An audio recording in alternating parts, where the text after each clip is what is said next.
Hello guys!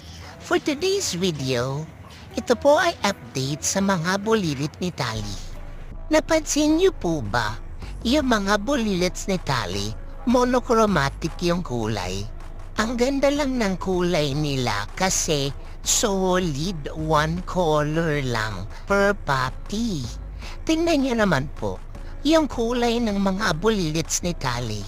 Mula sa black, nagkaroon ng blackish brown, nag-dark brown, nag-light brown, hanggang naging beige na creamish color. Parang printer na naubusan ng tinta lang. O, di ba?